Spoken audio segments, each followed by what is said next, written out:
¿Por qué hay endocrinos que desaconsejan la fruta a pacientes con diabetes?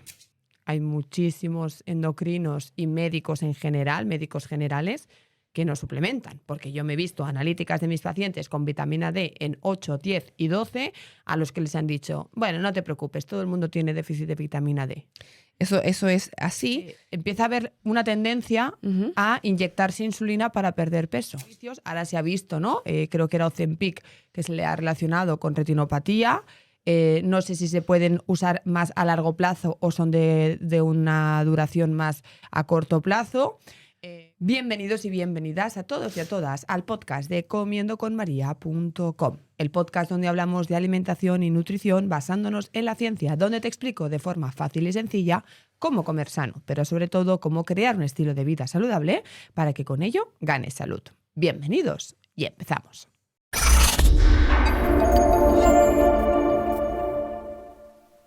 Hoy me acompaña en la mesa de entrevistas Nicole Stanton-Jonge, si lo digo bien. Bienvenida, Nicole. Muchas gracias por haber accedido a hacer esta entrevista. Ella es endocrino y, bueno, tengo muchas preguntas, ¿no? Hay muchísimos temas sobre endocrinología que me gustaría tratar. Es verdad que hemos centrado esta entrevista en diabetes, tiroides y vitamina D, porque si no yo creo que no acabaríamos nunca. Correcto. Así que, nada, pues bienvenida y si te parece vamos a empezar por esta diabetes, ¿no? Esta enfermedad tan común en tantas personas y tan prevenible, ¿no? Porque al final la diabetes tipo 2 en concreto se puede prevenir con un buen estilo de vida. Pero quizá me parece más interesante empezar por diferenciar la diabetes tipo 1 y la diabetes tipo 2. A ver qué diferencias hay entre ellas. Bueno, en primer lugar, muchas gracias, María, por la invitación. Y a ver, la diabetes tipo 1 es completamente diferente a lo que es la diabetes tipo 2. La diabetes tipo 1 consiste en una destrucción autoinmune del páncreas, es decir, nuestro cuerpo se confunde y ataca nuestras propias células del páncreas. Eso hace que haya un déficit absoluto de insulina. Y es mucho más frecuente diagnosticarla en niños, adolescentes o gente joven, aunque en algunos casos también se podría diagnosticar en gente que es más mayor. En cambio, la diabetes tipo 2, el componente principal a nivel de fisiopatología es la resistencia a la insulina. Es decir, las células del páncreas funcionan, sí que secretan la insulina, pero la insulina, que recordemos es la hormona que lo que hace es meter dentro de las células la glucosa o el azúcar que está dando vueltas en la sangre, hay una resistencia. Es decir, hay insulina, pero no es capaz de meterla dentro de las células. Y se relaciona mucho más con lo que es el estilo de vida, con una alimentación que es poco saludable, con sedentarismo y con algunos factores de riesgo. Vale, entonces la 1 es menos común y la 2 sí que es más común. Correcto. Y la 2 es la que estamos viendo, ¿no? Digamos un poco a la par que la obesidad, cómo va en aumento derivado de este mal estilo de vida. Correcto. Y lo más preocupante también es que más de la mitad de las personas que tienen diabetes tipo 2 no saben que la tienen. Cierto. ¿Por qué? ¿Por qué hay esta falta de diagnóstico o por qué no se sabe que uno tiene diabetes tipo 2? El motivo es principalmente porque, uno, hay mucha gente que no consulta y no va al médico y no se ha hecho una analítica en años, y lo otro porque la fase, en el comienzo de la enfermedad, no da síntomas, sino que hasta cuando ya haya una alteración más importante de la regulación del metabolismo de la glucosa. ¿Y cuáles serían esos síntomas que nos tienen que despertar nuestras alertas de, bueno, quizá tengo diabetes? Vale, los tres principales es la pérdida de peso inexplicable, sed y orinar mucho más de la cuenta. Esa es la triada clínica que sí o sí hay que diagnosticar que hay una diabetes tipo 2 o una diabetes tipo 1. Vale, pero normalmente la diabetes tipo 2 se asocia a obesidad. ¿Cómo puedo yo...? O sea, ¿cómo me descuadra un poco que uno de los síntomas sea la pérdida de peso? Sí. Claro. Bueno, cuando se produce esta triada clínica de pérdida de peso, poliuria, que es orinar más, y sed, es una fase en donde el azúcar está muy elevado. Te estoy hablando de niveles entre 300, 400, incluso 500 miligramos por decilitro. O sea, muy elevado. Y lo que produce eso es que, por una parte, se orina muchísimo porque el azúcar no entra en las células, es decir, aunque ese páncreas haya secretado insulina, no mete nada de glucosa dentro de la célula. Entonces, la célula no está ocupando la glucosa, aunque haya en exceso, pero está en la sangre. Y lo otro, mucha de esa pérdida de peso es agua. O sea, se recupera fácilmente esos kilos una vez que instauramos el tratamiento. Y lo otro es que como la insulina es principalmente una hormona anabólica que mete las cosas dentro de la célula, no está actuando, entonces hay una situación de catabolismo exagerado. Esos son los motivos. ¿Y cuáles son los factores de riesgo habituales o los más comunes para desarrollar una diabetes tipo 2? Bueno, primero podemos tener que son el estilo de vida, ¿no? Llevar una alimentación que no sea saludable, el exceso de alimentos ultraprocesados, el exceso de azúcares simples. Sobre todo, veo muchos pacientes que piensan que, por ejemplo, beber zumo de fruta es saludable, o bebidas azucaradas. Aquí, por una parte, hay una parte importante. Y luego el sedentarismo es fundamental. Y luego tenemos otros factores de riesgo que son muy relevantes, como son los antecedentes familiares, es decir, tener padre, madre, hermanos o hijos con diabetes tipo 2. Eso aumenta bastante el riesgo. Y luego se asocia también a algunas enfermedades que tengan resistencia a la insulina. Es decir, la resistencia a la insulina es como la fase previa de la diabetes tipo 2, como puede ser, por ejemplo, tener un ovario poliquístico. Otro factor de riesgo es, siendo mujer, haber tenido una diabetes gestacional en un embarazo o en los embarazos previos, ¿vale? O tomar algún fármaco que aumente el riesgo, como puede ser, por ejemplo, algún antirretroviral para el tratamiento del VIH y corticoides de forma prolongada. No sabía que había medicamentos que aumentaban el riesgo de... Uh-huh. Entonces, el tratamiento o los factores de estilo de vida más importantes a trabajar para controlar, vamos a decir, una diabetes sería alimentación y ejercicio. Correcto. Sí, eso es lo que podemos prevenir que está en nosotros, sí. Vale, entonces, hemos mencionado varias veces la resistencia a la insulina. ¿Qué diferencia hay entre resistencia a la insulina y diabetes tipo 2? Vale, es como un continuo. O sea, la resistencia a la insulina es una fase previa de la diabetes tipo 2. O sea, no hay diabetes tipo 2 sin resistencia a la insulina. ¿Y puede ser que yo directamente ya tenga de diabetes tipo 2? O sea, cuando hago el diagnóstico ya esté en diabetes tipo 2. Claro, pero sí o sí pasó por una etapa de resistencia a la insulina, solo que no nos enteramos. Vale. Pero sí o sí es una fase previa a la otra. Diabetes. Y luego la última fase de la diabetes tipo 2 es que cuando pasan ya muchos años, la diabetes tipo 2 se puede comportar como una diabetes tipo 1 en el sentido de que este páncreas pobre que está luchando en contra de esta resistencia, al final deja de producir la suficiente cantidad de insulina, y por eso que algunos pacientes con 15, 20 años de evolución de la diabetes acaban necesitando insulina. Vale. ¿Podemos revertir la resistencia a la insulina y podemos revertir la diabetes tipo 2? Vale, es una interesante pregunta. Revertir significa eliminar del todo la resistencia a la insulina. Yo diría que sí, porque como dije, es la fase como inicial, ¿vale? La diabetes tipo 2, si esta intención de revertir se hace a los pocos meses, o diría yo, un año del diagnóstico de la diabetes tipo 2, podría ser, pero hay que pensar siempre que cuando hay un diagnóstico de diabetes tipo 2, ya hay mucho tiempo en el cual ha habido problemas en el sistema, ¿no?, del metabolismo de la glucosa. Si una persona lleva 5 o 10 años de diabetes tipo 2 o más, lo que puede haber es una remisión. Y esta remisión significa como que se queda como stop. Y se define con que el paciente mantenga una hemoglobina glicosilada, que es el promedio de la glucosa de los últimos 3 meses, por debajo de 6,5, después de 3 meses sin tomar ningún fármaco. Eso se define, es la definición de la remisión de la diabetes tipo 2. Y esto se asocia fundamentalmente a una pérdida de peso. Entonces, hasta hace unos años, la única forma de verlo era los pacientes que tenían diabetes, que se operaban de una cirugía bariátrica, que perdían 40, 50 kilos, pero ahora también lo estamos viendo con la llegada de los nuevos fármacos incretínicos o análogos de GLP-1, que también los pacientes pierden mucho peso. El tema es que si el paciente puede mantener esta pérdida de peso y puede mantener los cambios de estilo de vida, la diabetes se puede quedar como latentemente sin tener que necesitar fármacos. Pero si el paciente vuelve a recuperar peso o vuelve a comer mal o a ser sedentario, la diabetes va a volver a aparecer. Vale. O sea, que digamos que la podemos controlar y dejarla estática sin que se nos desajuste, sin medicación. Sí. Vale. Y todo esto sería gracias a ese cambio de estilo de vida y ayuda de ciertos medicamentos junto con la pérdida de peso. Sí, la pérdida de peso es fundamental para lograrlo. Que se... Vale, y entonces, el diagnóstico, ¿vale? Porque yo, por ejemplo, tengo muchas pacientes con síndrome de ovario poliquístico, como decías, que es una enfermedad que va asociada mucho a la resistencia a la insulina. Necesitamos ver la glucosa, ¿no? Tenemos que tener glucosa basal, la glicada, que mencionabas también, pero también hay que ver la insulina.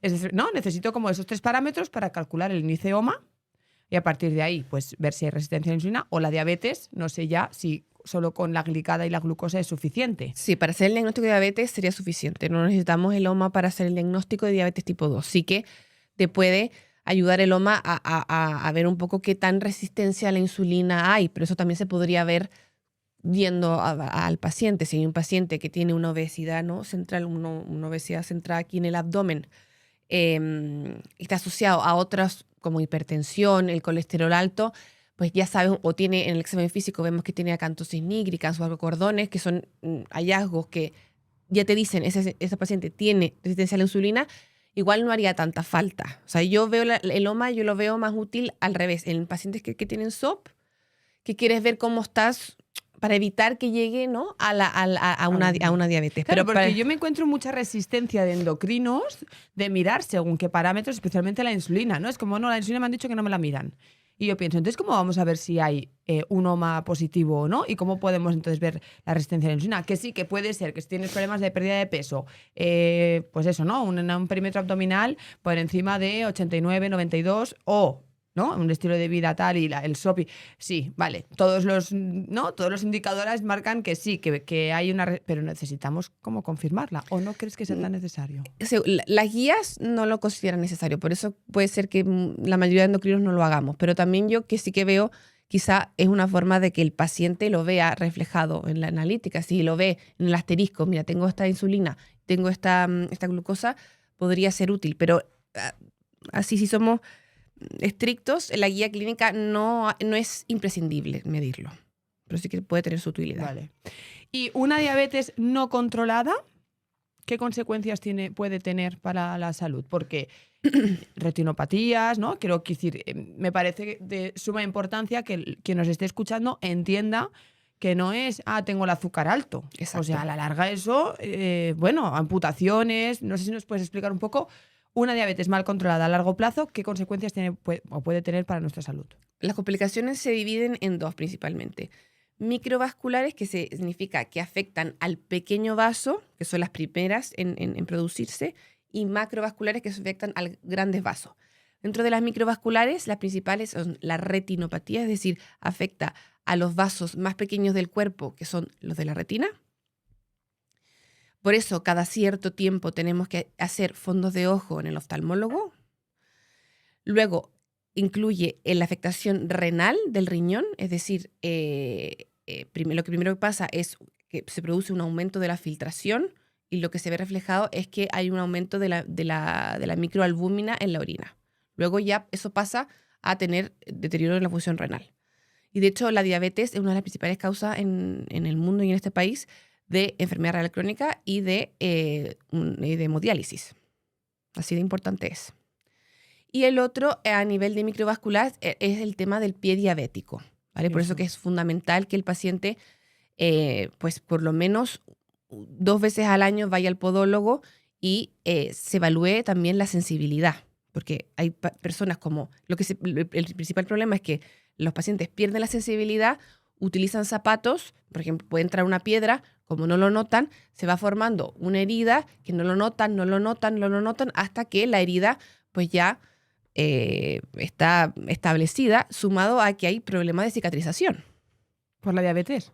Exacto. Entonces, diabetes mal controlada, no de por sí. Sí. Luego tenemos los problemas o complicaciones macrovasculares, que son principalmente el corazón. Hay más riesgo de infarto, que de hecho la principal causa de muerte en la diabetes es la cardiovascular. El ictus isquémico, que es tener un trombo en el cerebro, ¿vale? Y luego es la afectación de los grandes brazos de las piernas. Y lo que se denomina es claudicación intermitente. Y es que a veces se tapan las arterias que irrigan las piernas y es la típica clínica del paciente que dice que, mira, yo voy a caminar, pero al cabo de 20 minutos tengo un dolor intenso en las pantorrillas y la única forma que se me pase es que si me siento y pasa un momento. Eso es la típica clínica de claudicación intermitente.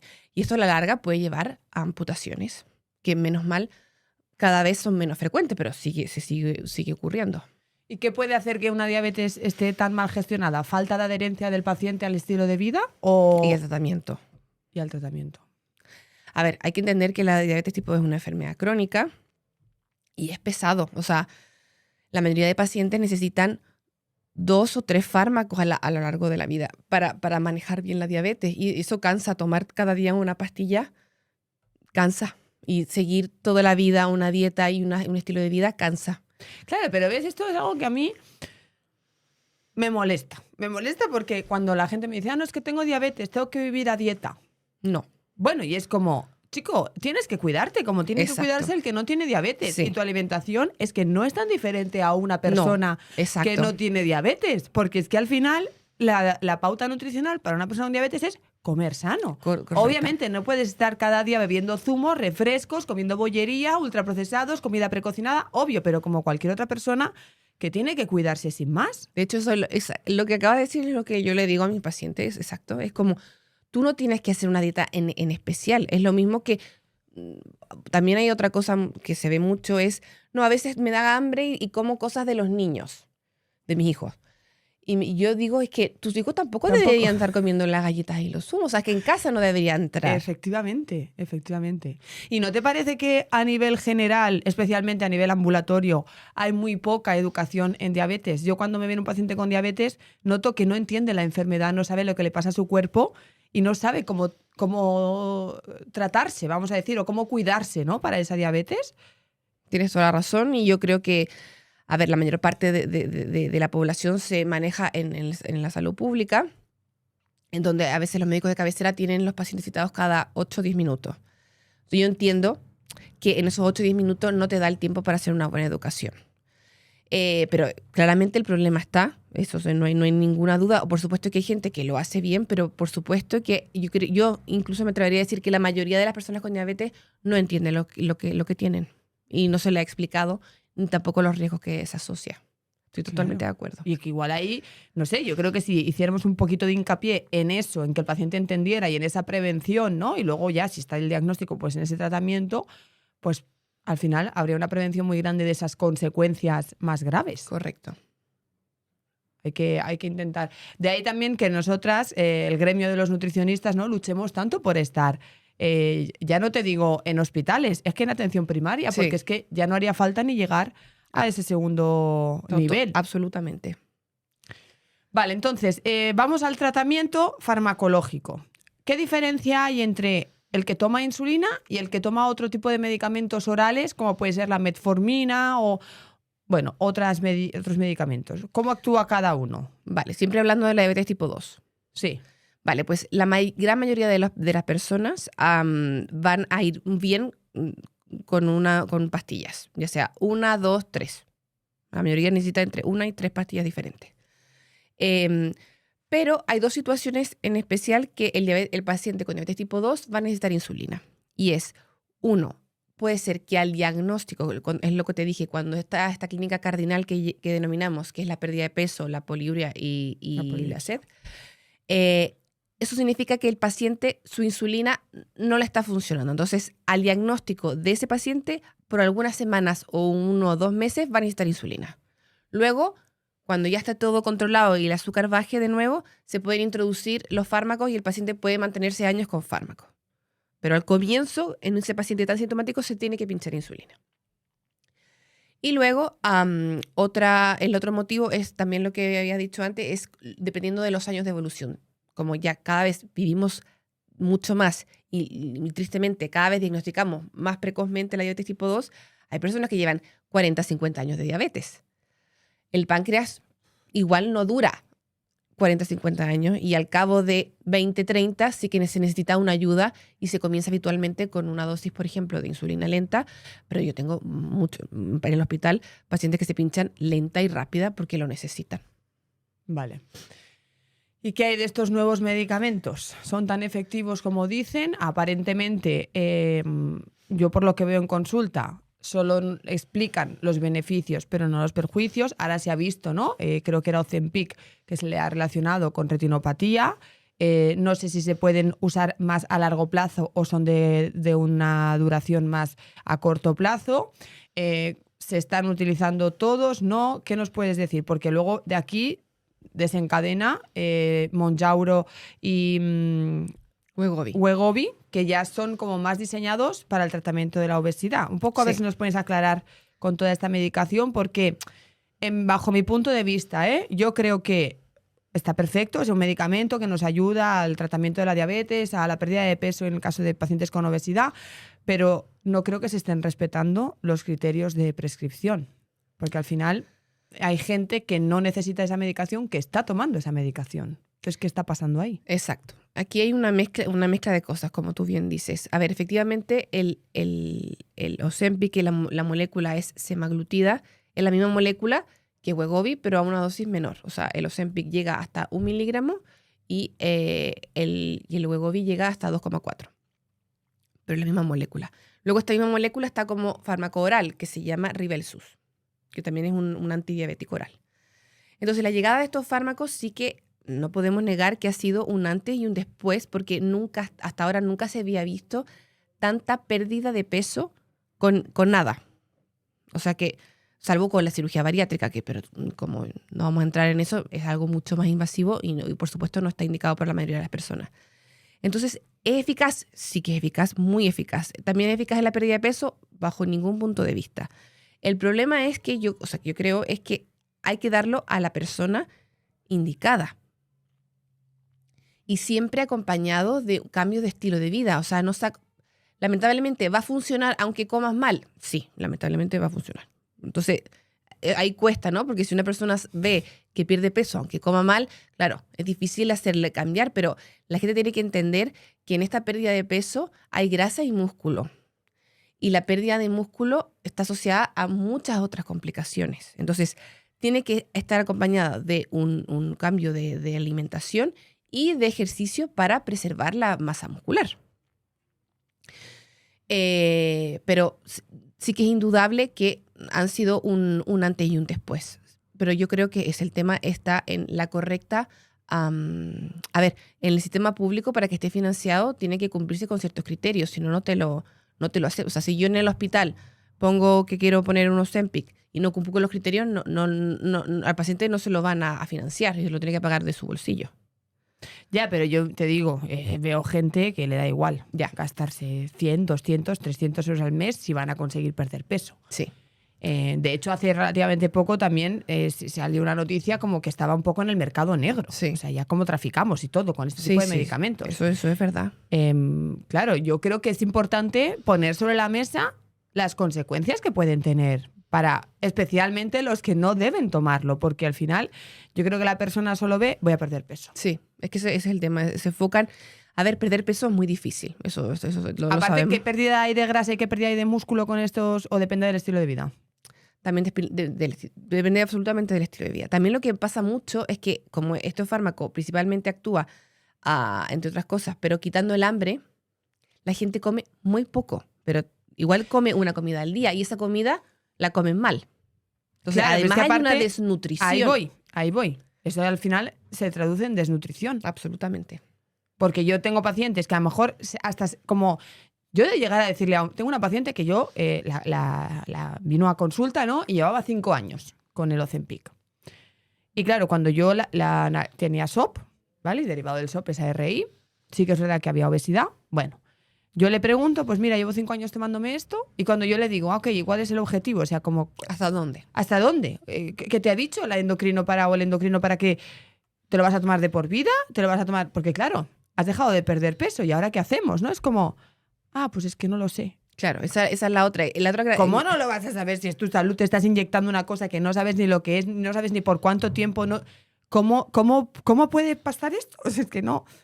Bueno, a que en teoría, según la ficha técnica y la fisiopatología y todo, se supone que si la estamos indicando por la diabetes o por la obesidad, el fármaco se debería dar para siempre.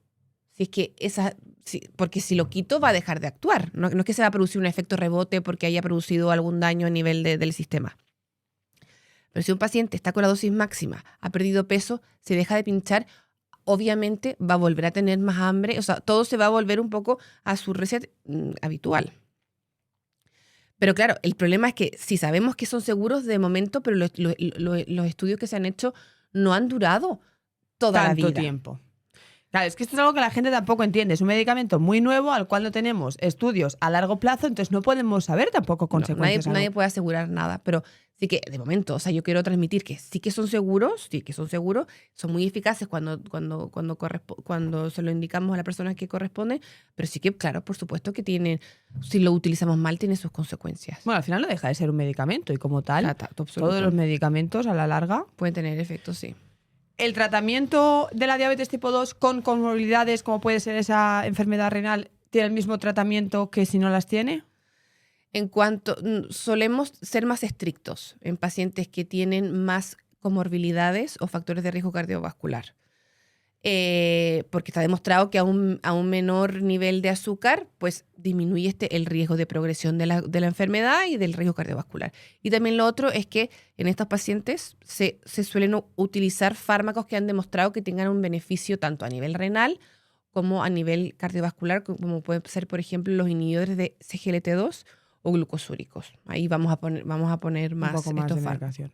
Vale, ¿y cómo ves de útil lo de que el paciente se controle el azúcar? Porque no sé si esto es ya más antiguo o todavía se sigue haciendo.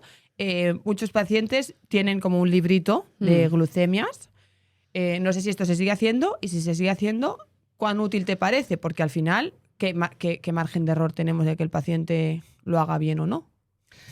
Bueno, el glucómetro mide la glicemia capilar, lo que está el vasito pequeñito que está aquí, que no es exactamente lo mismo que está en sangre, pero bueno, se parece mucho. A ver, es útil y de que se usa, se utiliza. Vale. Lo utiliza sobre todo las personas que se pinchan insulina. Los pacientes que van con pastillas y tienen una glicada dentro del objetivo no tienen que pincharse, ¿vale? Pero si es que hay un empeoramiento del control o el paciente eso va con insulina, pues ahí sí que sí o sí se indica controles con la glicemia capilar. Luego, ahora, en los últimos años han salido los sensores de glucosa. Ah, cierto. Que eso... esto, ¿no? Que te pones aquí Exacto. Que esto también hubo una polémica porque de repente gente que no lo necesitaba, Exacto. gente que, bueno, sí, que yo no entiendo todavía, cogía y se lo compraba y se lo ponía, que al final es un insulto, ¿no? A la persona que está... Bueno, se sigue haciendo, bueno, hay gente que quiere monitorizar todo y... ¿Pero con qué fin? ¿Qué importa? Bueno, ¿Sabes cómo? No. Yo para mí tampoco tiene ningún sentido y ahora menos mal ya no hay tanto problema de suministración, pero sí que lo hubo. Y estos sensores de glucosa se utilizan principalmente en personas que van con insulina lenta y rápida. O sea, se pinchan 4 veces al día. Claro, tú piensas que el glucómetro, el dedo, te mira cada vez que te miras. O sea, te da la glucosa cada vez que te miras. En cambio, el sensor te mira la glucosa durante las 24 horas. Te da muchísima más información. Entonces, actualmente en el sistema de salud, en el ICS, está financiado para personas que tienen diabetes tipo 1 y personas que van con diabetes tipo 2 que se pinchan insulina lenta e insulina rápida. Vale. Los objetivos serían... Hombre, es mucho más cómodo que tener que estar con el pinchacito. Sí, pero es mucho más caro. Entonces, por eso que el sistema de salud pone estos criterios que son más estrictos porque no daría para poner a todo el mundo, pero por supuesto que da mucha más información. Y al final eso tiene el objetivo de ir controlando al paciente que tiene unas glicemias ¿no? controladas en base a la diabetes. Sí. Y digamos que si, me invento, lleva un año con el sensor y todo está controlado, ¿se le mantiene el sensor o se le retira por estabilidad? Eso también es muy buena pregunta. Se debería seguir dando. Porque también estos sensores llevan alarma. Entonces, que te avisa cuando la glucosa baja o cuando sube por cierto rango. Entonces, también sirve un poco para pacientes que se pinchan insulina, por ejemplo, y de repente les pita a mediodía y dice, ay, se me olvidé de pinchar la insulina. O que cuando baja. Vale. Mira, te voy a hacer una pregunta ahora que nos suelen hacer mucho en los directos que hacemos nosotras, y es que empieza a haber una tendencia a inyectarse insulina para perder peso. Entonces, no sé, ¿qué te parece a ti eso? ¿Y cómo de peligroso es? Porque al final... ¿Insulina o análogo de GLP-1? No, insulina directamente. Estoy absolutamente, o sea, es una barbaridad, no está para nada recomendado, no. En absoluto, ¿no? Yo se lo digo siempre, porque al final eso también puede tener consecuencias. Por supuesto, o sea, pincharse insulina en una persona que no tiene diabetes tiene riesgo de hipoglicemia, y la hipoglicemia, recordemos, la glucosa es el principal sustrato del cerebro. O sea, no, absolutamente no. No. Bien, quería que quedara claro por parte de una endocrino, porque claro, a mí me parece una aberración. Pero claro, es que me cuentan tantas cosas tan sumamente difíciles de creer para la pérdida de peso, ¿no? Porque al final todos buscan perder peso y así. Es que además que no sé, como dijimos, la insulina es una hormona anabólica, es decir, de hecho, lamentablemente el paciente que se pincha insulina sube de peso. La teoría que tienen es que si me pincho insulina, mi cuerpo necesita glucosa para hacer uso de esa insulina y voy a deshacer la grasa, la voy a convertir en glucosa para que la insulina tenga glucosa y por lo tanto voy a perder peso. No funciona así. No. Así que, ¿cualquier persona que estaba pensando hacerlo? No. Vale. Y por último, en este bloque de diabetes, ¿por qué hay endocrinos que desaconsejan la fruta a pacientes con diabetes? No sabría justificarlo porque bajo mi punto de vista no está indicado. Lo que sí que es verdad que lo que se suele recomendar en personas que van con insulina rápida, ¿no? Que gente que va con desayuno, comida, cena, lo que solemos recomendar es que la fruta vaya junto cuando se pincha la insulina, porque sabemos que la fruta, que es para mí un alimento fundamental en la dieta, tiene vitaminas, tiene nutrientes, pero tiene también fructosa que eleva el azúcar, eso no hay duda. Por lo tanto, claro, si tú te pinchas insulina a las 9 de la mañana, junto con un bocadillo, por ejemplo, y a las 11:30 te comes un plátano, pues te va a subir. Entonces lo que recomendamos es que comete el plátano sin ningún problema, pero junto con la administración de la insulina. Luego las otras, y luego en el personas que van con tratamiento con pastillas, tampoco se le debería eliminar la fruta bajo ningún punto de vista. Sí, no hacer un abuso, pero si se come las porciones de 2-3 frutas al día, no hay ningún problema. Maravilloso. También que quede, ¿no? Pues constancia por parte de una endocrino que con diabetes no tengo que retirar la fruta, no tengo que quitar y comer menos fruta, la fruta no está contraindicada y se tienen que comer las 2-3 raciones que se aconsejan con y sin diabetes. Luego hay una línea de endocrinos que aboga mucho por hacer una dieta very low o low en hidratos de carbono. Low carb. Claro, que si vemos, ¿no? 2 más 2 son 4, tiene sentido. A ver, si comes menos carbohidratos, obviamente tu azúcar va a estar mejor, por supuesto, pero que eso sirva no significa que no todos los posibles efectos que pueda tener. Además que todas estas dietas que son tan estrictas, el problema que tienen es que no se pueden mantener a largo plazo. Claro. Lo que hay que enseñar al paciente es comer saludable y llevar un estilo de vida que mantenga toda su vida. Tal cual. Es verdad que el low carb, si lo pensamos como concepto y a nivel teórico, pues como tendría sentido, pero es verdad que a la práctica no hay adherencia y tiene muchas otras consecuencias más allá del metabolismo de la glucosa, pues como puede ser, qué sé yo, la restricción, el problema de relaciones con la comida, aumentar un atracón, evitación social, no sé, un sinfín. Y luego que si bajas tanto los hidratos, que son la principal aporte de energía, es que estás subiendo mucha proteína y mucha grasa, y muchas veces esa grasa saturada, que al final el paciente que tiene diabetes, que ya tiene el riesgo cardiovascular elevado, pues es contraproducente. O sea que hay algunos pacientes que se pueden beneficiar, puede ser, pero siempre acompañado de un profesional, de un nutricionista que sepa y que te pueda hacer una dieta reducida en hidratos si quieres. No eliminarlos. Para mi punto de vista no, pero hay gente que lo recomienda. Y que sea una dieta equilibrada. Claro.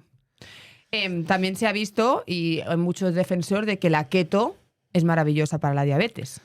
Pero entramos en lo mismo, es que si lo vemos, por supuesto que sí, que te van a bajar los niveles de azúcar. Y si comparas a una persona con otra persona que come hidratos versus que no, por supuesto que esta va a tener mejores niveles de glicemia, pero volvemos a lo mismo, que cuáles son las otras consecuencias. Y que lo pueda mantener en el tiempo. No sacas nada que esté 3 meses con una glicada de 6 y luego se descompense y mantenga 3 años con una glicada de 8. No tiene ningún sentido.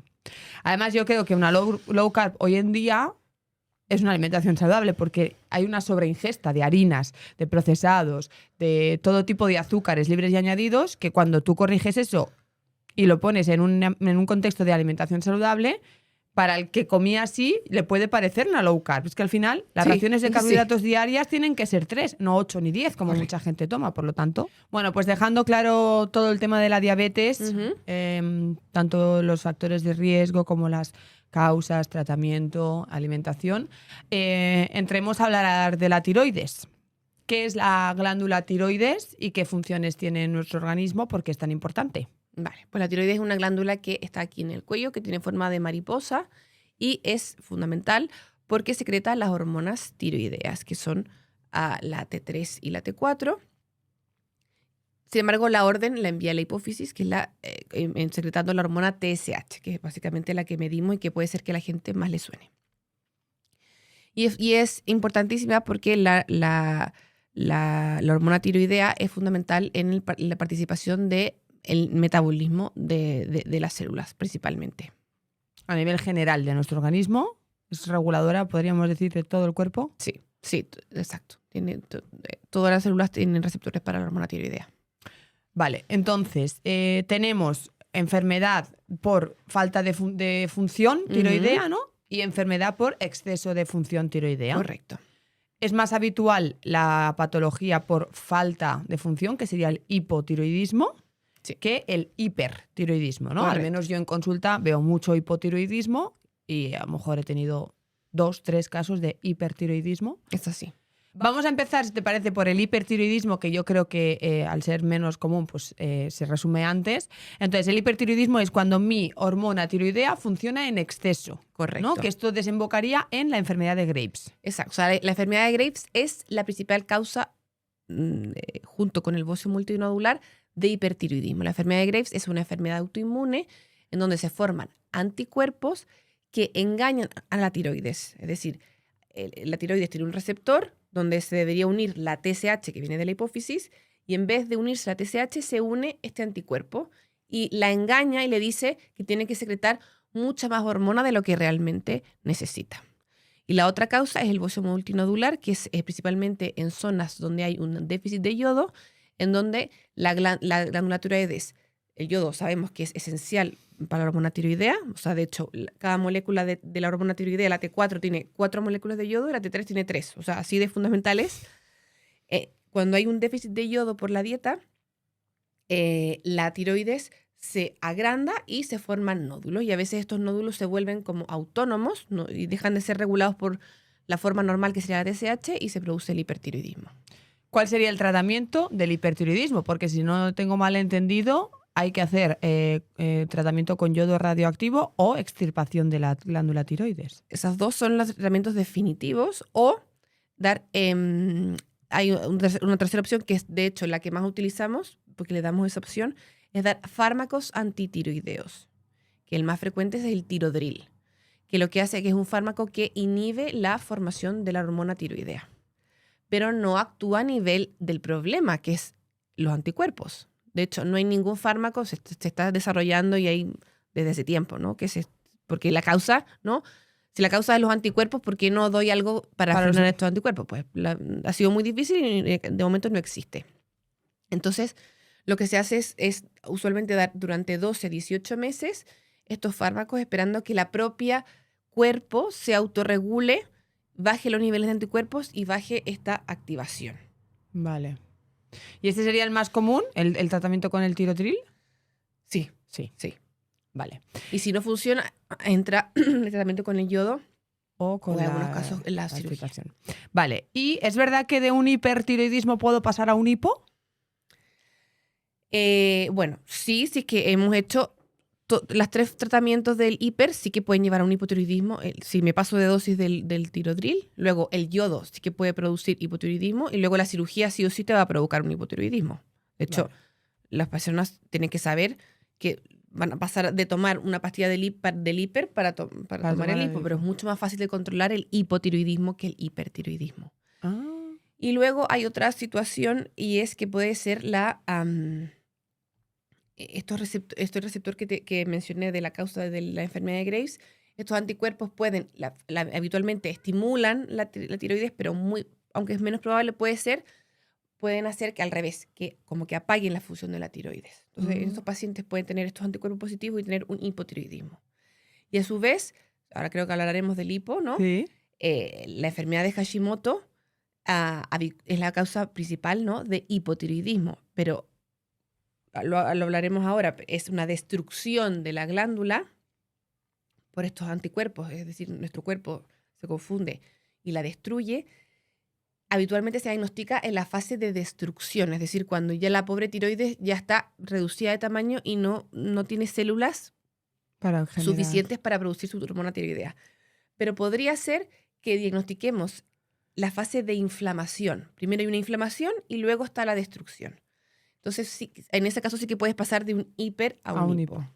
Igual por eso hay más hipo que hiper, porque al final el hiper acaba en hipo.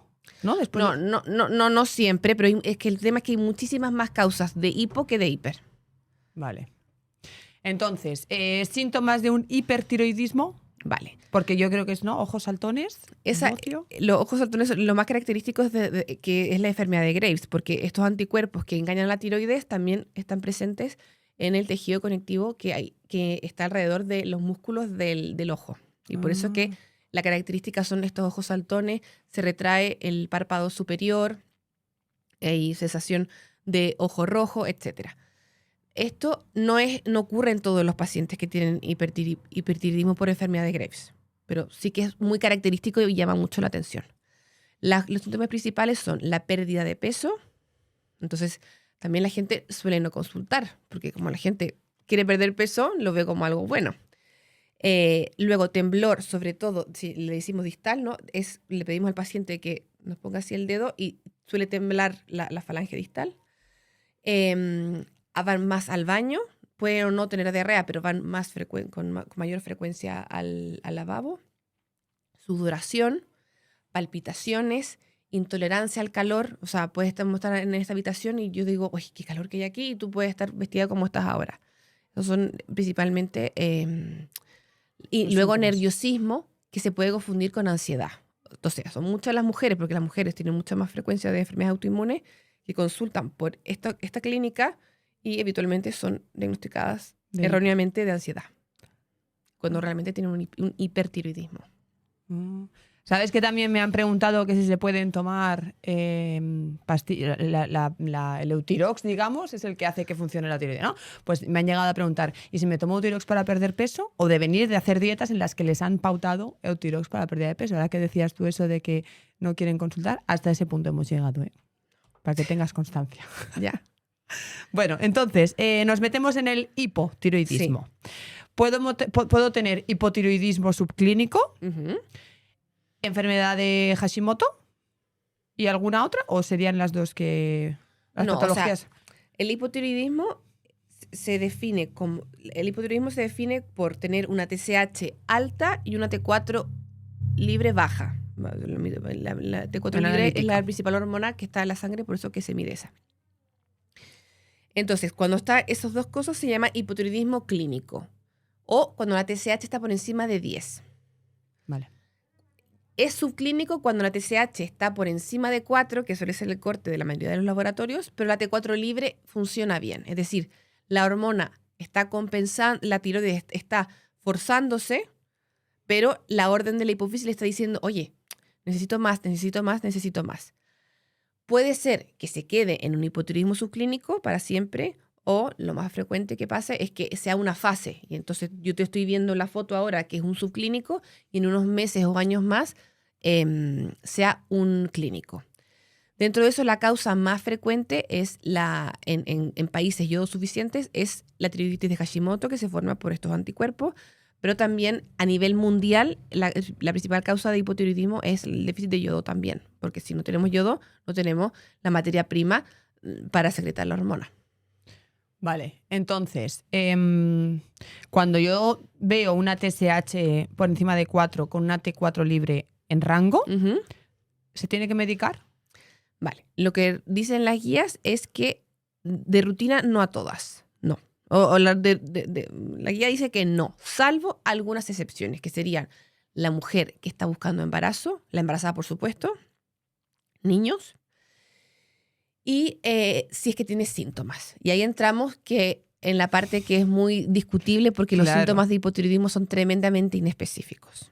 Lo que sí que yo, por ejemplo, soy cuidadosa en este sentido y le explico es que si consideramos que tienes un hipotiroidismo subclínico y por X síntoma te voy a iniciar una pastilla, la persona tiene que saber que va a ser de por vida.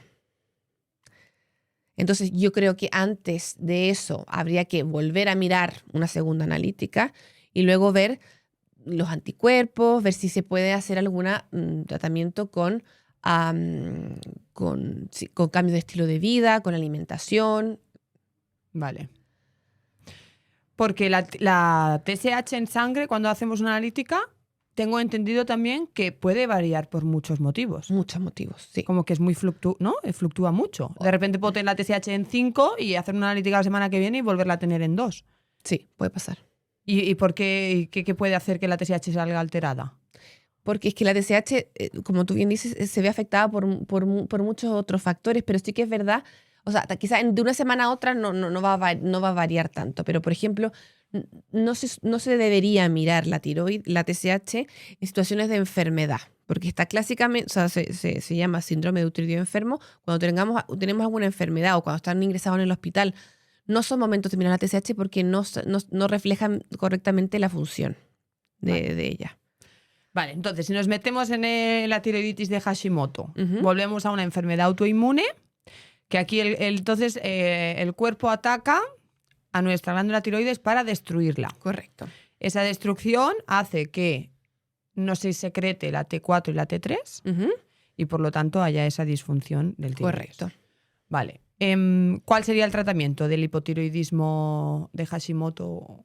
Bueno, cuando definimos que tiene un hipotiroidismo clínico o subclínico que consideramos que tiene que tratarse, el tratamiento, lamentablemente, el único que hay es el tratamiento con la levotiroxina, que es la T4. Vale. ¿Y los síntomas más comunes en hipotiroidismo serían los contrarios al hiper? Correcto, pero que también son mucho más inespecíficos, que puede ser cansancio, tener más sueño, tener la piel seca, estreñimiento, ¿no? Estreñimiento, se cae el pelo, hay uñas frágiles. Es muy característico que se pierde la cola de la ceja. Pero eso ya no se ve tanto. Tiene que ser como una cifra de hipotiroidismo más, pero es como patognomónico en el fondo, que se refiere que si ves esto... Es que mi esteticista siempre me dice que me falta la cola de las cejas y yo tengo hipotiroidismo, entonces me cuadra, ¿sabes? Como... Vale, entonces, los anticuerpos se pueden modular, quiero decir, yo puedo hacerme una analítica, tener los anticuerpos en 1500, hacer cambios y que bajen a, qué sé yo, 400. Vale, esto también es controversial porque hasta hace poco no ha... O sea, últimamente ha habido mucho interés en este tema. Y, por ejemplo, cuando en los libros de medicina o en la carrera no te enseñan nada de esto. Esto es algo que yo al menos he ido aprendiendo de forma paralela y soy realista. Yo creo que la mayoría de los servicios de endocrino en el hospital no se hace hincapié en esto, pero sí que es verdad que se sabe que algún cambio en la alimentación, sobre todo, que sea, todo siempre se resume a lo mismo: comer sano, eliminar los ultraprocesados, no abusar de la carne, de las carnes rojas,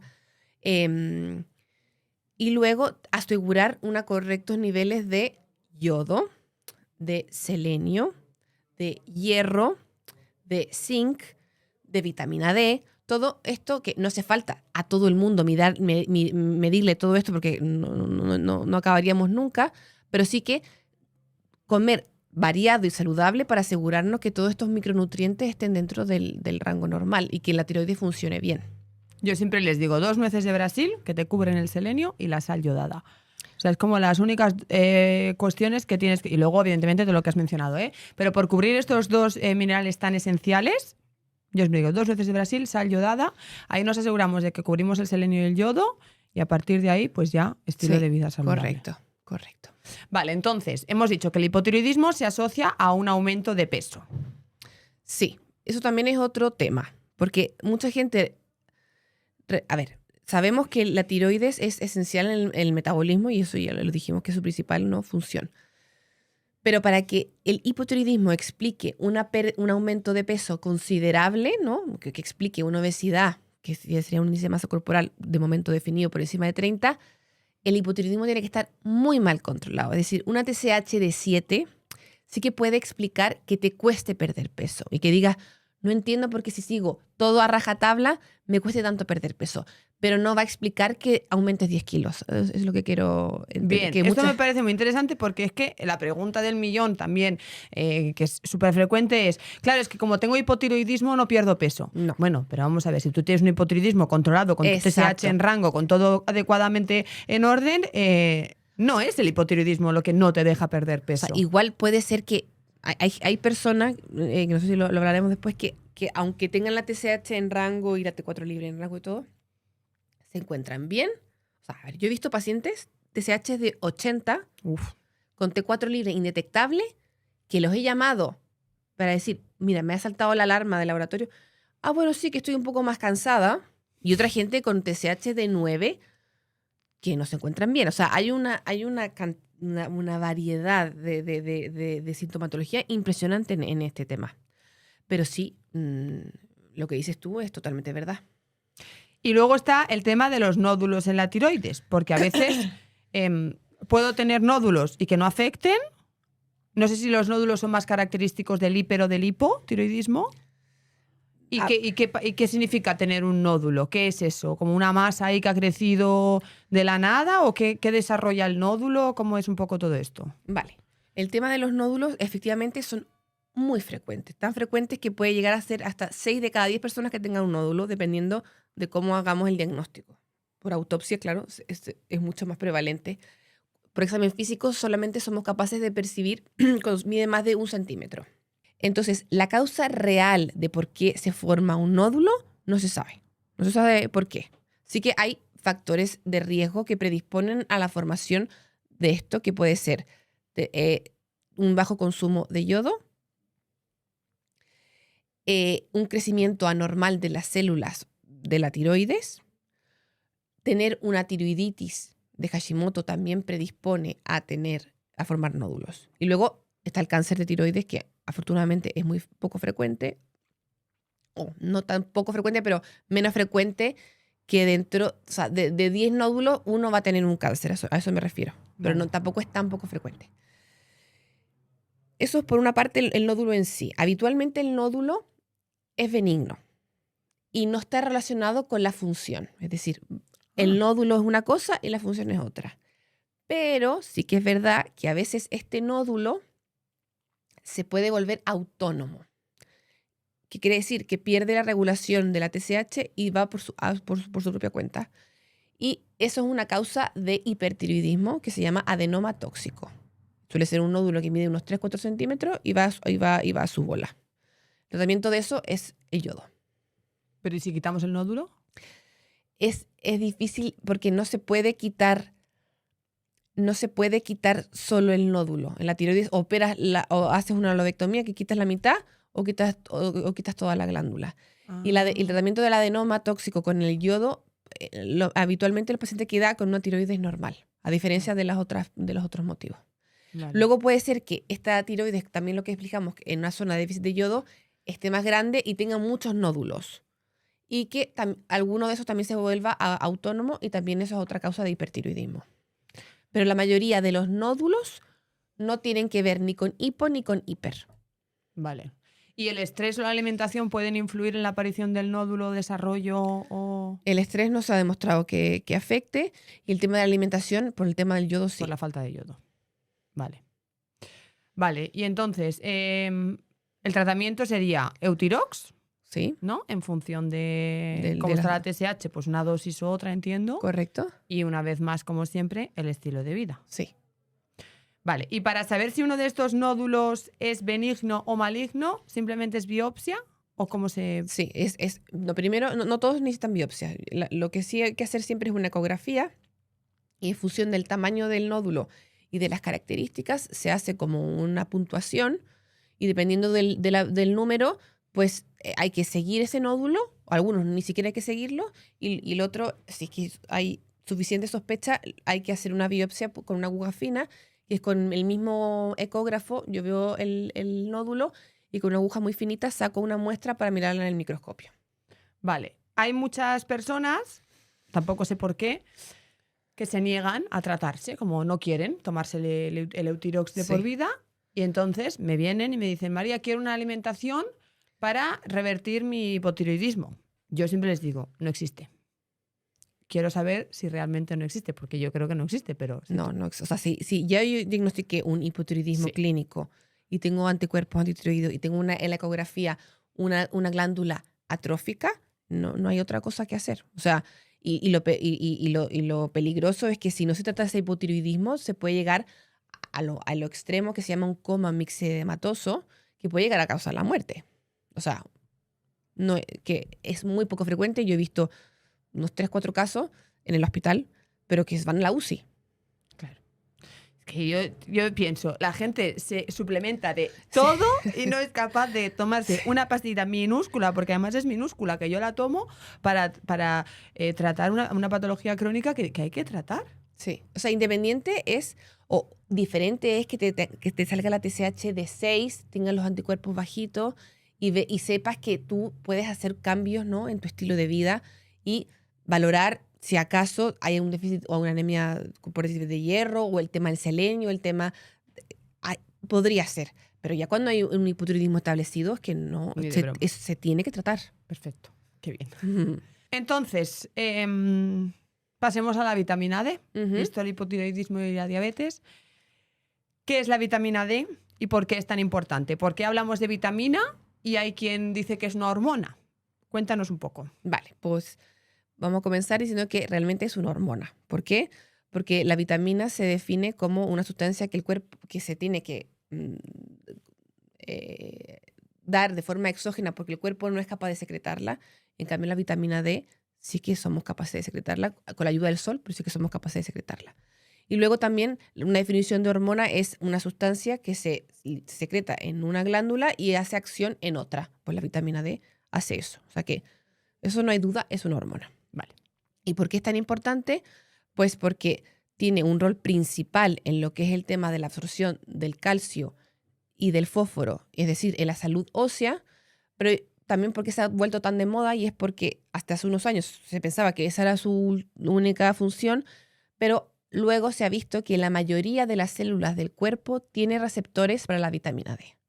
Y eso ha llevado a estudiarla más en fondo, porque si solamente sirve para la absorción de calcio, ¿qué sirve que las células inmunes tengan un receptor de vitamina D?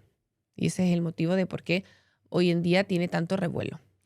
¿Qué síntomas me pueden hacer sospechar de que yo tengo un déficit de vitamina D? Porque claro, volvemos a síntomas como muy comunes, típicos del estilo de vida actual, ¿no? Cansancio, creo que al final puedes estar cansada por 1000 millones de cuestiones. Entonces, ¿qué síntomas se asocian al déficit de vitamina D?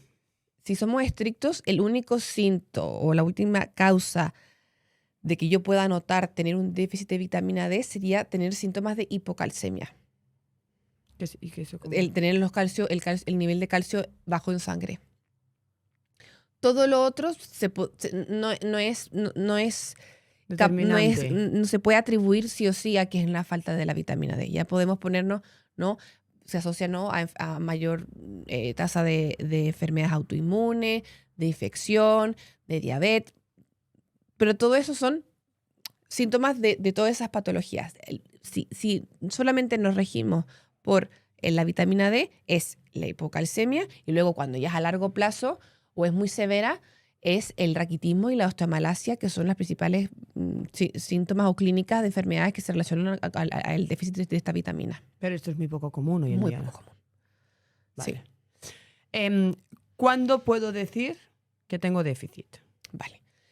Esto es algo que también que es muy controversial. Hasta clásicamente se definía, ¿no?, que tengo una insuficiencia por una cifra por debajo de 20 nanogramos por decilitro y un déficit por debajo de, o sea, un déficit por debajo de 20 y una insuficiencia por debajo de 30. Sin embargo, según la última guía de la Sociedad Europea de Endocrino que se publicó el año pasado, lo que ellos dicen es que no hay evidencia suficiente para establecer unos puntos de corte que le sirvan a todo el mundo. Uno, porque cada persona es diferente. No es lo mismo una embarazada que una persona de 75 años que un hombre de 50. Y luego, el otro factor que importa en este sentido es que probablemente no se necesiten las mismas cantidades para una función que de otra. Es decir, puede ser que para un correcto funcionamiento de la absorción de calcio se necesite un nivel y para un correcto funcionamiento de la función autoinmune se necesite otro nivel. Entonces, esa es su justificación para, derechamente, no poner ninguna cifra. Eso es en la última guía. Igual en 5 años más sacan otra y ponen otra cosa. Pero si somos clásicos y lo que se usa habitualmente es menos de 20 y menos de 30. O sea, menos de 30 habría que suplementar. Vale, o sea que si alguien viene con una analítica, una vitamina D por debajo de 30, es criterio En mi opinión, sí. para suplementar. Sin embargo, hay muchísimos endocrinos y médicos en general, médicos generales, que no suplementan, porque yo me he visto analíticas de mis pacientes con vitamina D en 8, 10 y 12, a los que les han dicho, bueno, no te preocupes, todo el mundo tiene déficit de vitamina D. Eso es así. Y de nuevo entramos aquí que ¿por qué pasa esto? Y es que, por una parte, se sabe que, lo que dijimos, muchas células tienen receptores para la vitamina D. Se sabe de estudios observacionales, es decir, estudios que han incluido muchos pacientes y han visto la asociación de que niveles bajos de vitamina D se asocian a muchas otras cosas, ¿no? Aumento de la mortalidad, aumento de tasa de enfermedades autoinmunes, aumento de infección, etcétera, etcétera, etcétera. Pero a la hora de querer comprobar si es que la suplementación tiene un beneficio o no con ensayos clínicos, que recordemos es la mayor nivel de evidencia científica que existe, que es que tomamos una muestra de pacientes, 2 grupos totalmente comparables entre sí. A uno le doy vitamina D y a otro no le doy. Cuando se comparan ambos grupos, casi ninguno de las observaciones que se vio en los estudios observacionales han demostrado que se mejore dando la suplementación. Ese es el principal problema y en eso se basa mucha gente en no suplementar y de decir este argumento de sí, está bajo, pero no sirve de nada suplementar. Yo, en mi opinión, yo sí que suplemento cuando los niveles están bajos. Yo si me vienen y me dicen que el médico no les ha dado el suplemento, yo sí que suplemento, la verdad. Vale, entonces, hablando de suplementación, ¿con qué suplementamos? ¿Cuál es la dosis? Pues si depende un poco del nivel inicial. Y qué se suele utilizar más, porque ahora te diré cosas que he visto yo, a ver qué opinas. Vale, pues en esto sí que al menos dan una indicación en esta nueva guía y se recomienda el colecalciferol, ¿vale? O sea, que sería la vitamina D3, que no está activada, ¿vale? Que es la que encontramos, que se puede encontrar en herbolario o en internet o incluso en supermercado. ¿El hidroferol sería D3? No, ese es el calcifediol. ¿Y el Deltius? Es el colecalciferol. O sea que no se debería suplementar ni con hidroferol ni con Deltius. No, sí, Deltius. Ah, Deltius sí. Deltius sí. Deltius sí. Y diario. Ah. O sea, sí que se ha demostrado que lo más fisiológico, lo que se parece más al cuerpo, es tomarlo cada día. Ya sea gotitas o cápsulas, eso no hay diferencia. Pero sí que es mejor diario que semanal o mensual. O cada 3 meses, eso sí que no se recomienda. Ahora bien, si es que una persona, no sé, que vive sola, una persona de 80 años que vive sola y no se va a acordar de tomarse las gotitas cada día, entre darle cada 3 semanas o 4 semanas Deltius y no darle, pues mejor darle cada 3 o 4 semanas. Pero si se puede, que sea diario y que sea colecalciferol. Vale. Pues mira, yo me estoy suplementando con hidroferol cada 15 días. Porque a ver, en eso también es importante, porque el hidroferol aumenta más rápido los niveles que el colecalciferol. que el Deltius. Hidroferol, vamos a hablar de marcas comerciales, aumenta más rápido y tienes los niveles más fácil que con el Deltius. El Deltius quizá cuesta más, el colcalciferol cuesta más de alcanzar el nivel óptimo, pero lo vas a mantener por más tiempo y es más, por así decirlo, más estable. Vale, o sea, a lo mejor puedo revertir mi déficit si es muy severo con hidroferol cada 15 días, 3 meses, me lo invento, y luego mantenerme con el Deltius. Sí, pero también es verdad que el déficit es... Si te han diagnosticado un déficit, lo tienes hace mucho tiempo. No corre prisa tampoco de llegar a los niveles óptimos así. Ah, vale. Pero es muy frecuente y también es muy fácil de dar. Y la gente habitualmente suele preferir tomarse una cosa una vez al mes que cada día. Ya. Entonces, entre no tomarlo, entre la adherencia de no tomarlo nunca o tomártelo 2 días a la semana, y en cambio, si es que te lo vas a tomar a rajatabla cada 2 semanas, o sea, yo creo que en ese caso hay que individualizarlo. Hay personas que me dicen, es que no me la voy a tomar cada día. Pues en ese caso yo pauto hidroferol. Vale. Porque prefiero que se lo tome. Claro. ¿Y es verdad que hay que hacer el combo de 3K2? Si soy sincera, no me he revisado la última evidencia de ensayo clínico, sí que han comparado uno con el otro. Yo me lo plantearía en casos de que el paciente sí o sí se tome toda la medicación sin olvido y aún así no llegue a las cifras. Porque al final la vitamina K, ¿qué papel tiene aquí? ¿Por qué combinan la D3 con la K2? Porque la K2, que no tiene nada que ver con la K1, que participa en la coagulación, pues ayuda a que el calcio que se absorbe gracias a la vitamina D vaya directamente a las células y no se quede dando vueltas o sea, sirve más por el tema de la absorción de calcio que para la absorción de la propia vitamina. Vale. O sea que la forma óptima es, vuélveme a decir, Colecalciferol, que el nombre comercial suele ser, cuando lo bautamos, el Deltius. O D2. No, D3. Es D3. D3, perdón. D3. Sí. Que la gente normalmente la lleva con K2, pero esto es una cuestión más por absorción de calcio que no de la propia vitamina D. Sí. Vale. Entonces, ¿hay enfermedades que van asociadas al déficit de vitamina D? Claro, es lo que hemos dicho, que de observación sí que se han visto muchísimas asociaciones, lo que dijimos de la enfermedad autoinmune. O sea, niveles más bajos se han observado en mayor tasa de diabetes tipo 1, esclerosis múltiple, tiroiditis de Hashimoto. Pero no por cubrirla mejora, ¿o sí? Así que hay algunos estudios que han visto que mejores niveles de vitamina D tienes menores niveles de anticuerpos, al menos en la tiroiditis de Hashimoto, que es lo que más me preocupo yo.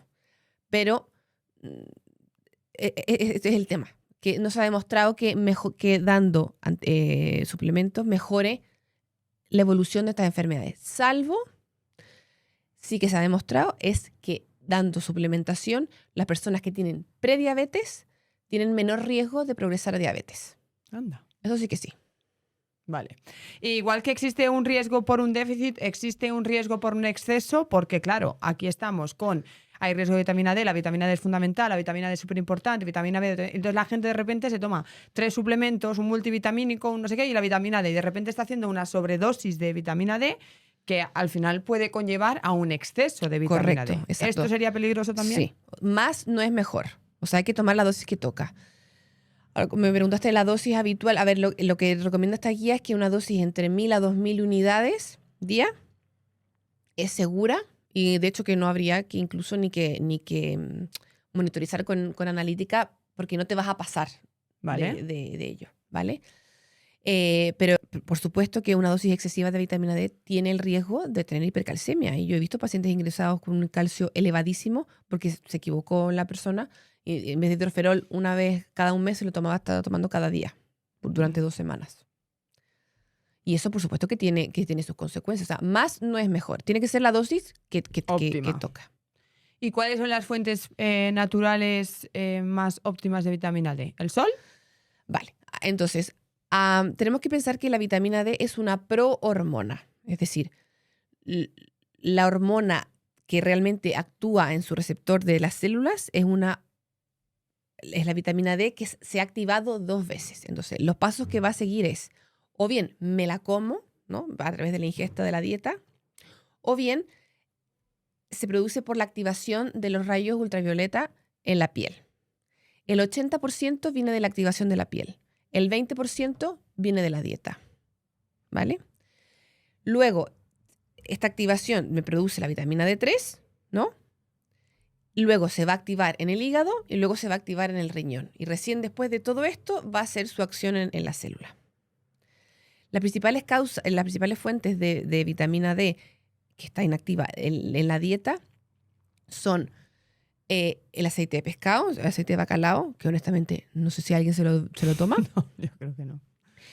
Los pescados grasos como el atún, las sardinas, el salmón, la anchoa. Y luego, mucho menos, los lácteos grasos, la mantequilla y la leche entera, por así decirlo.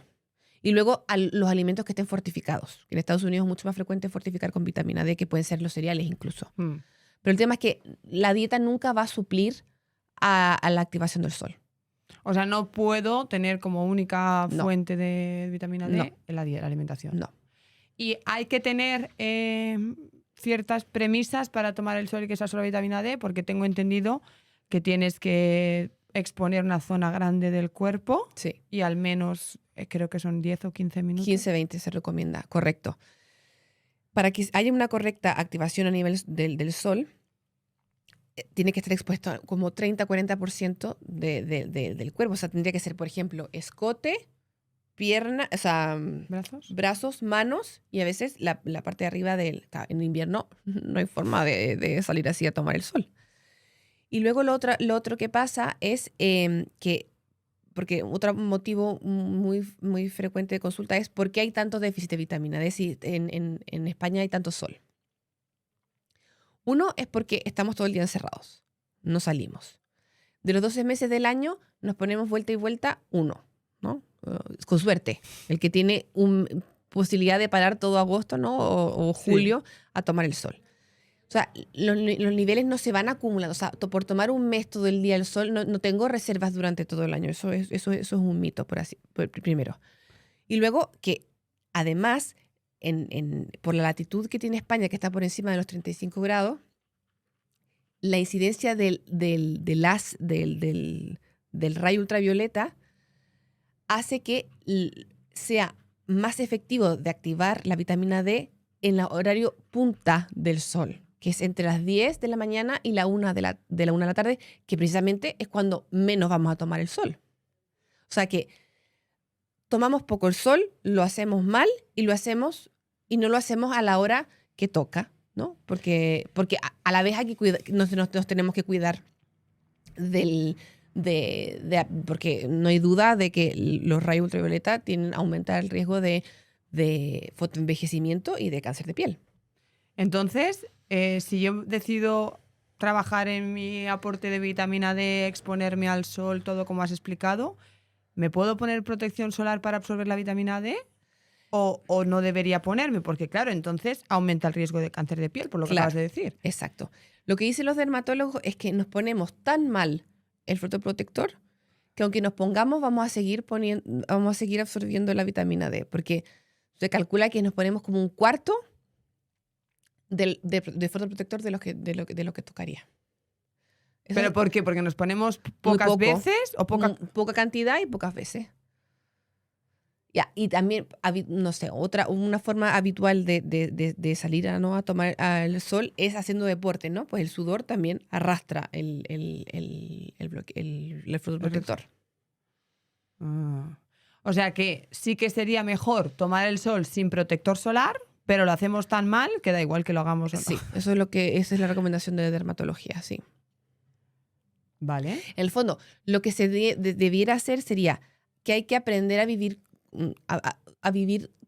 con el sol, ¿no? O sea, salir, exponerse un poquito cada día del año. A ver, si está lloviendo, obviamente no tiene ningún sentido. Y dependiendo de dónde no es mismo vivir aquí en Barcelona o en Andalucía que vivir en Cantabria, por supuesto. Pero sí que lo que se recomienda es una exposición diaria o lo que más que se pueda durante 20 minutos y exponerse la mayor zona que se pueda y poniendo protector, sí, salvo que hay algunas personas que tienen enfermedades muy severas en la piel que por poquito que les llegue el sol notan una descompensación. Bueno, en ese caso sí que eso sí o sí necesitan suplementación. Vale, entonces, en función de la zona en la que vivas, hay más y menos déficit de vitamina D, entonces. Por la climatología. Por la exposición solar, sí. Vale. ¿Y es verdad que solo hay que suplementarse en los meses de invierno No. y que en los meses de verano no es necesario suplementarnos porque hace más sol? No, se recomienda una vez que... A ver, hay gente que lo hace y hay gente que se toma como sus vacaciones, pero lo que se recomienda es que si te han diagnosticado un déficit, que se mantenga. ¿Y si a mí me han diagnosticado un déficit y me suplemento, curo el déficit, ¿ya puedo dejar de tomarla? No. No, porque vas a volver A generar déficit. Sí. ¿Y por qué hay déficit? ¿Porque no tengo suficiente exposición? Exacto. Porque no tenemos ni por la alimentación ni por la exposición solar. Luego, también otras cosas que afectan a la absorción de la vitamina D en la piel son la contaminación.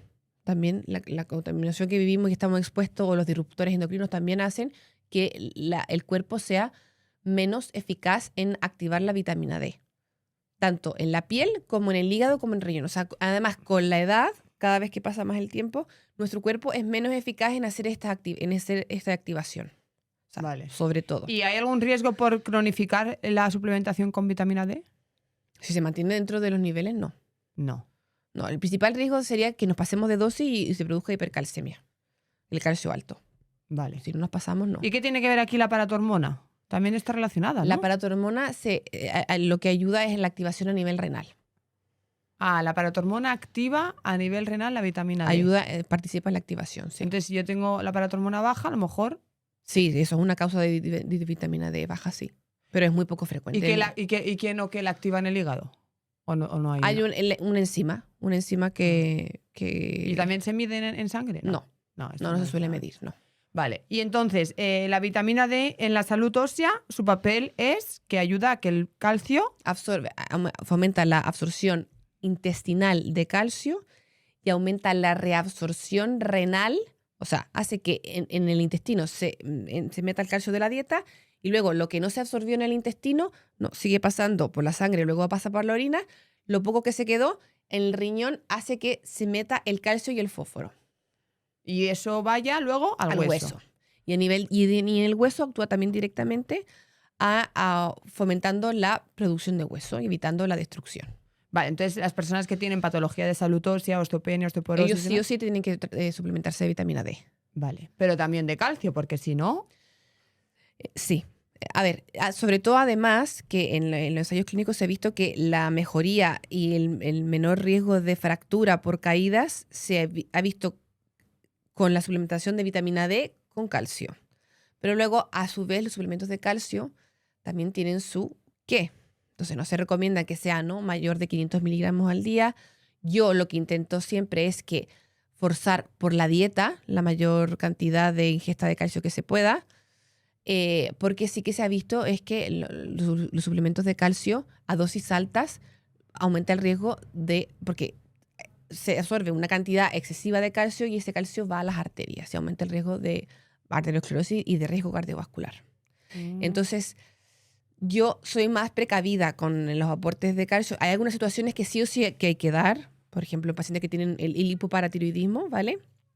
O pacientes que tienen una mala absorción intestinal, o pacientes que se han intervenido de bypass gástrico. Ahí no. Pero si una persona tiene una osteoporosis que aún no ha tenido una fractura y comía muy poco calcio o porque no sabía cómo tenía que comer, yo tiendo a mejorar la dieta antes de pautar un chute elevado de suplementos de calcio. Y en cuanto al sistema inmune, ¿hay evidencia de que personas con niveles óptimos de vitamina D se ponen menos enfermos o tienen menos procesos víricos, infecciosos, etc., que las que no tienen niveles óptimos? Sí, o sea, se ha visto que casi la mayoría de las células del sistema inmune tienen receptores para la vitamina D y efectivamente lo que se ha visto, lo que dices tú, sobre todo esto salió a raíz del COVID, ¿no? Que se vio que niveles bajos de vitamina D se asociaban a COVID not severo. Pero también ha costado demostrar que una suplementación adecuada prevenga de la mortalidad por COVID, ni por una infección, pero sí que es verdad que se ha visto esta asociación de observación. Porque sí que hubo una asociación entre COVID y vitamina D. Sí. ¿Qué dice la ciencia al respecto? ¿Que a raíz del COVID hemos generado el déficit por el encierre, por el confinamiento en sí? ¿O que la vitamina D está relacionada en el desarrollo o gravedad del COVID? No, lo que se vio fue que niveles bajos de vitamina D se asociaban a un COVID más grave. La gente se moría más. Y yo creo que a raíz de eso se ha estudiado mucho más los niveles de vitamina D que antes. Por supuesto que puede haber contribuido que estábamos encerrados, porque lo que habíamos dicho, estamos encerrados, menos exposición, menos vitamina D. Pero el COVID de por sí no es la causa de la epidemia, no, porque decirlo, de déficit de vitamina D que tenemos hoy en día, no. Vale. ¿Y hay algún estudio que relacione el déficit de vitamina D con enfermedades como la diabetes, enfermedad cardiovascular o alguna enfermedad que sí que haya relación directa de déficit de vitamina D, tal enfermedad? Diabetes tipo 2. De hecho, la última guía que menciono hace referencia de que en algunos tipos de población recomiendan suplementar incluso, o plantean, no recomiendan, sino que plantean que suplementar sin ni siquiera mirar los niveles, y eso serían niños, embarazadas, mayores de 75 años y personas que tengan prediabetes, porque se ha demostrado que disminuye el riesgo a progresar a diabetes tipo 2. Vale. ¿Y con la depresión, ansiedad o enfermedad mental también hay relación o no tanto? Sí, se ha visto también, como todo, que niveles bajos se asocian a mayor tasa de obesidad, incluso de demencia, pero como siempre no se ha demostrado, no hay estudios que con la suplementación mejore esto. Vale. O sea, es como que todo está estudiado de que el déficit se asocia a, pero no se mejora con la suplementación. Es como curioso, ¿no? Sí, eso es que, exacto, ese es el principal problema y por qué viene todo de por qué hay gente que es tan sí, que pro no. que sí y gente que tan en contra que no. Dice, ¿para qué te lo voy a dar si es que no va a mejorar? Entonces, por concluir un poco el tema de la suplementación, ¿qué formato es el más óptimo? ¿En qué dosis? ¿De qué manera lo tomamos? Y si es importante el momento del día, que esto no lo hemos mencionado. Vale, pues entonces, recapitulando, sería la forma D3, colecalciferol, que es la que no está activada. Da lo mismo gotas que cápsula. Diario. Y que sea mejor después de una comida, porque es una vitamina que es liposoluble, y que esa comida tenga grasa idealmente, grasas buenas, que puede servir, por ejemplo, aguacate o el propio aceite de oliva. Y por acabar ya con la vitamina D, ¿es verdad que niveles óptimos de vitamina D favorecen la pérdida de peso? ¿Hay una relación entre vitamina D y pérdida de peso? No. Sí que se ha observado que pacientes que tienen obesidad tienen menor cifra de vitamina D. ¿Y eso es por qué? Porque, repito, al ser una vitamina liposoluble, parte de la vitamina D que está en sangre se queda secuestrada, por así decirlo, en el tejido adiposo o tejido graso. Pero no, la causa no va al revés. Es decir, dar vitamina D no es asociado a una pérdida de peso. Vale. Bueno, entonces, una última pregunta por acabar, que también genera como mucha discusión entre mis seguidores. Siempre me dicen, ¿no? ¿Qué diferencia hay entre un endocrino y un nutricionista? Para mí, un montón. No sé por qué llegamos a estas confusiones. Absolutamente. Pero siempre defiendo que el endocrino trata la salud hormonal y todo lo que tiene que ver con el sistema endocrino y el nutricionista trata la alimentación. Entonces, que el endocrino tiene que limitarse pues, a la patología en sí y tratamiento médico farmacológico y el nutricionista al abordaje nutricional. Absolutamente. De hecho, la parte de nutrición de nuestro título viene más a la parte de nutrición hospitalaria, que se refiere sobre todo a la alimentación enteral, que es la sonda nasogástrica, y a la parenteral, que es cuando por determinadas situaciones los pacientes tienen que estar alimentados por un catéter. O sea, absolutamente que, de hecho, yo soy súper sincera, la formación a nivel de dietética y de nutrición en la carrera de un endocrino es deficiente si es que la persona no lo busca por su cuenta, porque no es algo que tratemos en la vida diaria. No somos las personas para buscar, para hacer una dieta bajo ningún punto de vista. Gracias, Nicole, gracias. No sé si hay algo que quieras mencionar que no hayamos comentado, o algún mensaje clave que quieres que quede claro, o todo bien dicho. Bueno, yo creo que como lo que hemos repetido todo el rato es que lo fundamental para todo lo que las enfermedades que hemos tratado es la importancia de mantener un estilo de vida saludable, que es difícil quizá de mantener todos los días, ¿no? Y que no pasa nada porque una vez se coma algo que no sea tan saludable, que yo me como algunas veces cosas que yo sé que no son saludables, pero Obvio.